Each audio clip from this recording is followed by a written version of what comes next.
자, 1533년 6월 어느 날 오후를 한번 상상해 보시죠. 런던 거리가 아주 화려한 마차 행렬로 가득 찬 거예요. 네네.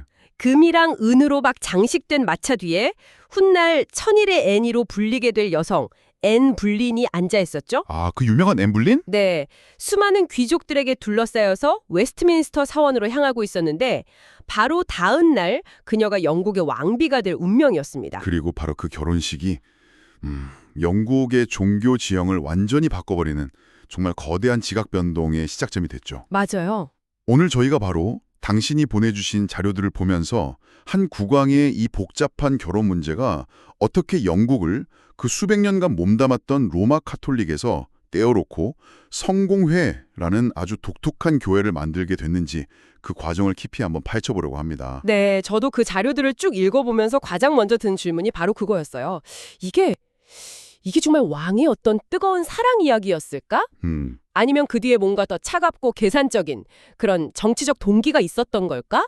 특히 루터나 칼뱅의 개혁이랑은 너무 다른 길을 가잖아요. 아주 정확한 질문입니다. 그 이유가 정말 궁금해지더라고요. 오늘 우리가 나눌 이야기는요. 어떤 심오한 신학적 깨달음, 이런 거창한 데서 시작된 개혁이 아닙니다. 아, 그런 게 아니군요. 네, 오히려 왕위 계승이라는 아주 현실적인 문제, 정치적인 문제에서 시작된 말 그대로 위로부터의 개혁 이야기죠.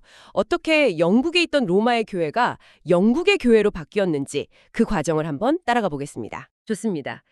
그럼 그 문제의 시작, 헨리 8세의 고민부터 한번 들어가 보죠.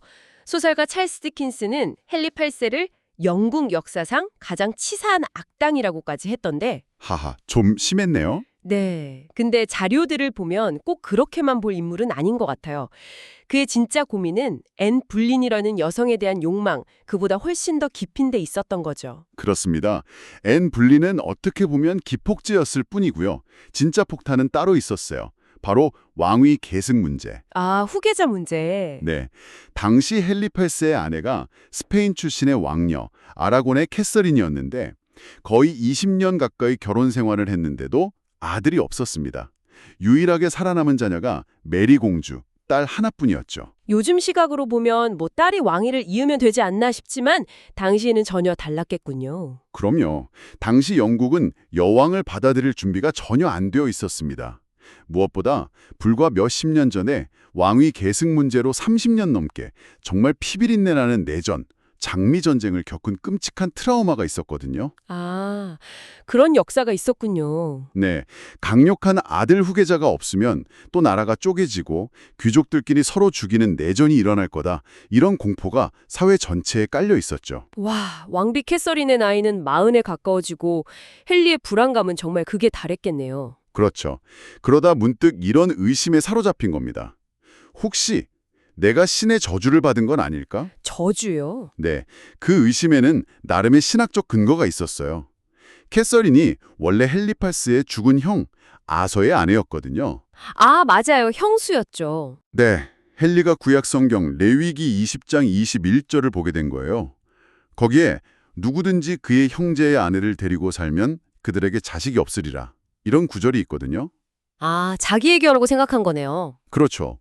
아들을 못 낳는 게 단순한 불운이 아니다. 이건 신의 저주 때문이다. 이렇게 확신하게 된 거죠. 잠깐만요? 근데 결혼할 때 이미 그건 알고 있었잖아요. 그래서 교황이 특별히 허락해줘서 결혼한 거 아니었나요? 바로 그게 핵심입니다. 18년이나 지나서 갑자기 그게 문제라고요? 처음엔 교황과 가면 다 되는 줄 알았죠. 근데 아들들이 계속 죽어나가니까 인간인 교황의 허가가 과연 신의 법을 뒤엎을 수 있는가? 이런 근본적인 회의에 빠진 겁니다. 아하. 교황의 허가 자체가 잘못됐고 그래서 저주를 풀지 못했다. 이렇게 믿게 된 거죠.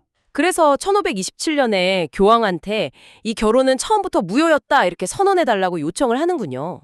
네. 하지만 여기서부터 일이 아주 복잡하게 꼬입니다. 국제 정치가 끼어드는군요. 제대로 끼어들죠. 캐서린 왕비가 당시 유럽 최강대국인 신성 로마 제국 황제 카를 5세의 이모였습니다. 아하. 심지어 바로 그 해에 카를 5세 군대가 로마를 침공해서 교황을 거의 인질로 잡고 있는 상황이었어요. 와, 그런 상황에서 어떻게 황제 이모를 내쫓으라고 판결을 내리겠어요? 불가능하죠. 교황은 그냥 시간만 끌 수밖에 없었습니다. 교황이 옴짝달싹 못하게 되니까 헨리가 결국 독자 노선을 걷는군요. 이때 토머스 크랜머라는 인물이 등장하죠. 네, 아주 기발한 제안을 하죠. 교황한테 물어보지 말고 유럽의 여러 대학 신학자들한테 물어봅시다. 와, 일종의 여론전을 펼친 거네요. 맞아요. 교황의 법이 아니라 신의 법에 따르면 내 결혼은 유효냐 무효냐 이걸 묻고 다닌 거죠. 뭐 물론 대학들 의견도 제각각이었지만 헨리에겐 그냥 명분이 필요했을 뿐입니다. 그러던 중에 결정적인 사건이 터지죠. 네, 앤 불린이 임신을 한 겁니다. 아, 이제 정말 시간이 없었겠네요. 아이가 태어나기 전에 결혼해서 적자로 만들어야 하니까. 그렇죠. 1533년 1월 교황 허락도 없이 그냥 비밀리에 앤 불린과 결혼해버립니다. 그리고 5월 이제 캔터베리 대주교가 된 토머스 크랜머가 영국교회 법원에서 캐서린과의 결혼은 무효다 땅땅땅 선언해버리죠. 이건 뭐 로머를 향한 선전포고네요. 네, 그리고 그해 9월에 앤 불린이 아이를 낳았는데 헨리가 그토록 원했던 아들이 아니라 딸이었죠. 그 딸이 바로 훗날의 엘리자베스 1세. 맞습니다. 이 소식을 들은 교황은 마침내 헨리를 파문하고요. 이제 돌아올 수 없는 강을 건넜네요. 그러자 헨리는 정면으로 맞섭니다. 1534년 그 역사적인 수장령을 반포해요. 수장령? 네, 국왕폐하는 이 지구상의 영국교회, 즉 앵글리카나 에클레시아의 유일한 최고 수장이시다. 앵글리카나 에클레시아. 굳이 어려운 라틴어를 쓴 이유가 있을까요? 그게 당신이 보내주신 자료에도 잘 나와 있는데 일종의 정통성 주장이었어요. 아, 우리가 로마랑 독립은 하지만 갑자기 새로 생긴 교회가 아니다. 예로부터 영국 땅에 있어온 유서 깊은 교회다. 이걸 강조하고 싶었던 거죠. 교황만 없을 뿐 정통성은 그대로라는 겁니다. 여기서 정말 놀라운 지점이 이거예요. 이게 우리가 생각하는 그런 종교개혁, 그러니까 교리개혁이 아니었다는 거. 그렇죠. 교황의 수호자라는 칭호까지 받았고요. 그게 영국 종교개혁의 가장 큰 아이러니죠. 더 재미있는 건 교황이 수여한 그 신앙의 수호자 칭호가 지금까지도 영국 국왕의 공식 칭호로 쓰이고 있다는 겁니다. 와, 정말 아이러니하네요. 헨리의 목적은 로마 카톨릭이 아니라 그냥 영국 카톨릭이었어요. 교황 간섭 없는. 그래서 6개 신조령 같은 걸로 사제 독신주의나 카톨릭 핵심 교리를 그대로 유지하도록 법으로 강제했습니다. 교황 없는 카톨릭이라 정말 기묘한 형태네요. 하지만 이 거대한 균열이 헨리가 의도하지 않은 두 가지 큰 변화를 가져오죠. 네, 바로 수도원 떼지와 영어 성경 복음입니다. 로마와 헤어지고 나니 헨리한테 큰 과제가 두 개 생긴 셈이네요. 교황 없이 어떻게 통치할 것인가? 그리고 반발을 어떻게 잠재울 것인가? 그렇죠. 이 두 문제를 한 방에 해결한 게 바로 수도원 폐지 아니었을까요? 정확합니다. 당시 영국의 수도원이 한 800개 정도 있었는데 이들이 가진 부와 토지가 어마어마했습니다. 뭐 영국 전체 토지의 4분의 1에 달했다는 기록도 있으니까요. 엄청나네요. 근데 당시 수도사들 이미지가 썩 좋지는 않았어요. 자료에 인용된 걸 보면 가난한 과부들한테서 달걀이나 뺏는 탐욕스러운 문둥병자들 이렇게까지 묘사되거든요. 여론이 안 좋은 부자라 헨리한테는 정말 좋은 먹잇감이었겠어요. 그렇죠. 1536년부터 수도원을 강제로 해산하고 그 재산을 전부 몰수합니다. 근데 이게 그냥 국고를 채우는 것 이상의 아주 영리한 정치적 계산이었어요. 어떤 계산이죠? 몰수한 땅과 재산을 귀족들이나 신흥 지주들한테 헐값에 팔아넘긴 겁니다. 아, 그 지점이 정말 흥미롭네요. 결국 자기 지지 기반을 돈으로 산 셈이니까요. 맞습니다. 이제 그 재산을 받은 사람들은 헨리의 종교 정책에 절대로 반대할 수가 없게 된 거죠. 만약에 다시 카톨릭으로 돌아가면 자기 재산을 다 뺏길 테니까요. 그렇죠. 잠재적인 반대 세력을 자기 편으로 만든 아주 강력한 한 수였습니다. 그리고 두 번째 변화. 어쩌면 이게 더 근본적인 변화였을지도 모르겠어요.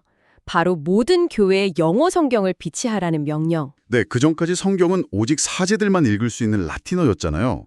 평신도들은 그냥 사제가 해주는 얘기만 들어야 했죠. 네. 근데 번역이라는 게 교리에 얼마나 폭발적인 영향을 미칠 수 있는지 보여주는 대표적인 사례가 있습니다. 번역이요?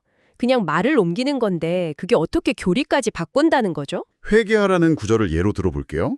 그리스 원문 메타노에이테는 생각을 바꾸다, 마음을 돌이키다 이런 내면적인 변화를 뜻하거든요. 네. 근데 로마 교회가 공식 성경으로 쓴 라틴어 성경은 이걸 파니텐티암 아게테, 즉 고해성사를 행하라로 번역했어요. 아, 이건 차이가 엄청나네요.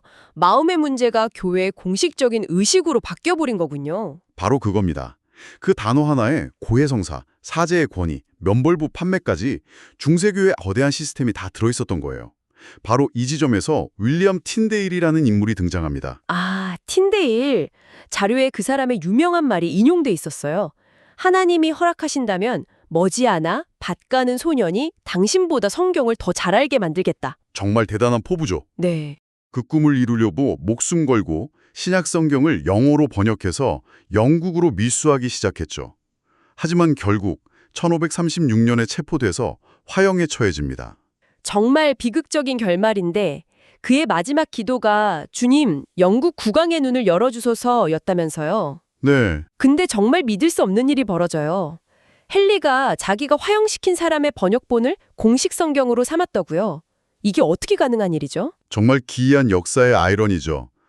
틴다일이 죽고 불과 1년 뒤에 그의 번역본을 기초로 한 매튜 성경이 나오자 크랜머 대주교 같은 측근들이 왕을 설득한 겁니다. 뭐라고 설득했나요? 폐하, 이제 폐하가 교회의 수장이시니 폐하의 이름으로 백성들에게 성경을 내려주시는 것이야말로 폐하의 권위를 높이는 길입니다. 아, 이것도 결국은 정치적 계산이었군요. 백성들이 성경을 읽으면 교황이 아니라 자신을 영적 지도자로 여길 거라는. 그렇죠. 헨리는 그 제안을 받아들여서 대성경을 국가 공인 성경으로 채택하고 모든 교회에 비치하라고 명령합니다. 와, 밭 가는 소년도 성경을 읽게 해달라던 틴데일의 꿈이 그를 죽인 왕의 손에 의해 이루어진 거네요. 역설적이죠. 이건 헨리가 전혀 의도하지 않았던 거대한 프로테스탄트 개혁의 씨앗을 영국 땅에 뿌린 셈이 됐습니다. 1547년 헨리 8세가 죽고 그의 유일한 아들 10살의 에드워드 6세가 왕이 되면서 영국은 그야말로 종교적 격변기에 들어섭니다. 네, 헨리가 그렇게 닫아두려 했던 프로테스탄트 개혁의 문이 활짝 열린 거죠. 어린 에드워드를 대신한 섭정단이 급진적인 프로테스탄트 개혁가들이었거든요. 그럼 헨리가 만든 영국 카톨릭은 다 뒤집어졌겠네요. 즉시 폐지됐습니다. 사제들 결혼도 허용되고 무엇보다 가장 큰 변화는 예배였어요. 라틴어 미사가 폐지되고 토머스 크레머가 아름다운 영어로 쓴 공동기도서로 예배를 드리게 됐죠. 와, 이건 정말 보통 사람들에게는 천지가 개벽하는 충격이었겠어요. 평생 알아듣지도 못하는 말로 예배 드리다가 갑자기 우리말로 기도를 하게 된 거잖아요. 엄청난 변화였죠. 교리도 42기 신조를 통해서 명백한 프로테스탄트 노선으로 정리됐습니다. 그런데 에드워드의 통치는 너무 짧았어요. 즉위 6년 만에 세상을 떠나고 왕위가 헨리의 첫째 딸 메리에게 돌아갑니다. 아, 그 캐서린의 딸 메리. 어머니의 한과 자신의 서러움을 모두 간직하고 있던 그 메리가 왕이 된 거군요. 네. 독실한 가톨릭 신자였던 그녀는 이 모든 개혁을 원점으로 되돌리려고 했죠. 원점으로 되돌리는 수준이 아니었던 것 같은데요? 맞습니다. 영국을 다시 로마 카톨릭의 품으로 돌려놓기 위해 피해 숙청을 시작합니다. 그래서 얻은 별명이 피해 메리, 블러디 메리죠. 네. 크레머 대주교를 포함해서 거의 300명에 달하는 프로테스탄트들을 화형시켰습니다. 피해 메리라는 별명이 물론 300명이나 화형시킨 건 끔찍하지만 한편으로는 승리한 프로테스탄트 측에 어떤 선전 효과도 있지 않았을까 싶어요. 정확한 지적입니다. 당시 화형이 유럽 대륙에서는 흔한 처벌 방식이었거든요. 근데 유독 메리의 박해가 영국인들 뇌리에 깊이 박힌 데에는 존 폭스의 순교서라는 책의 역할이 컸습니다. 아, 그 책이요? 네. 이 책의 순교자들 이야기가 아주 생생하고 감동적으로 기록되면서 영국인들 마음속에 가톨릭은 잔인하고 비영국적인 종교다, 이런 깊은 반감이 뿌리내리게 된 거죠. 결국 메리도 5년 만에 세상을 떠나고 마침내 앤 볼린의 딸 엘리자베스가 왕위에 오릅니다. 정말 파란만장한 삶을 살아온 인물이잖아요. 그렇죠. 아버지가 어머니를 처형하고 이복 동생한테 이단으로 몰리고 이복 언니한테 반역자로 몰려서 런던탑에 갇히기까지 했으니까요. 네. 그렇기 때문에 엘리자베스는 종교적 광신이 나라를 어떻게 망가뜨리는지 뼈저리게 체험한 사람이었습니다. 그녀의 최우선 목표는 정치적 안정이었어요. 신학적 순수성이 아니라. 네. 그래서 어느 한쪽에 손을 들어주는 대신 타협과 중도에게 이른바 비아 메디아를 선택합니다. 그 중도의 길이라는 게 구체적으로 어떤 모습이었나요? 우선 자신을 아버지처럼 교회의 수장이 아니라 최고 통치자라고 칭하면서 카톨릭 신자들의 반발을 줄였어요. 아, 한 발 물러선 거네요. 네. 교리의 머리는 오직 그리스도뿐이라는 그들의 신앙을 존중해 준 거죠. 교리에 있어서도 아주 절묘한 줄타기를 합니다. 그녀가 발표한 39개 신조가 바로 그 타협의 산물이었어요. 그러니까 카톨릭처럼 보이기도 하고 개신교처럼 보이기도 하는 일종의 하이브리드 교회를 만든 거군요. 맞습니다. 예를 들어 주교 제도나 화려한 예복 같은 예배 의식은 카톨릭 전통을 따랐지만 성경의 최종 권위나 오직 믿음으로 구원받는다는 핵심 교리는 명백히 프로테스탄트적이었죠. 일부러 모호하게 표현해서 양쪽 모두 해석할 여지를 남겨두기도 했고요. 그 절충안이 바로 오늘날 우리가 아는 성공회가 된 거군요. 네, 바로 그게 기초가 된 겁니다. 자, 오늘 이야기를 한번 정리해 볼까요?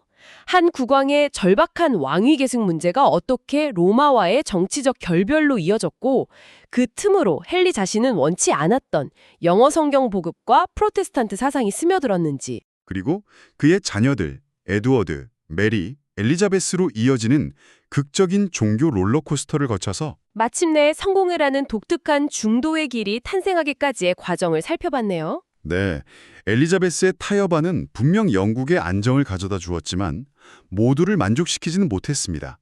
여기서 당신께 마지막으로 생각해볼 질문을 하나 던지고 싶어요. 네, 어떤 질문이죠? 메리의 박해를 피해 유럽 대륙으로 피신했던 프로테스탄트들이 있었어요. 그들은 칼뱅이 다스리던 제네바 같은 곳에서 훨씬 더 철저한 개혁을 경험하고 엘리자베스 시대의 영국으로 돌아왔죠. 그 사람들 눈에 엘리자베스의 교회가 어땠을까요? 여전히 카톨릭의 껍데기를 버리지 못한 미지근한 개혁으로 보였댔네요. 그렇죠. 반쪽짜리 개혁으로 보였습니다. 그들은 성경의 말씀에 따라 영국 교회를 카톨릭적인 모든 불순한 요소들로부터 완전히 정화, 퓨리파이 하기를 원했습니다. 아, 정화. 그래서 청교도, 퓨리탄 찌군요. 바로 그겁니다. 타협을 최우선 가치로 삼았던 요왕. 그리고 타협할 수 없는 순수성을 추구했던 사람들. 네. 이 둘 사이의 팽팽한 긴장 속에서 영국은 과연 어떤 미래를 맞이하게 될까요? 이 질문을 당신께 남겨드립니다.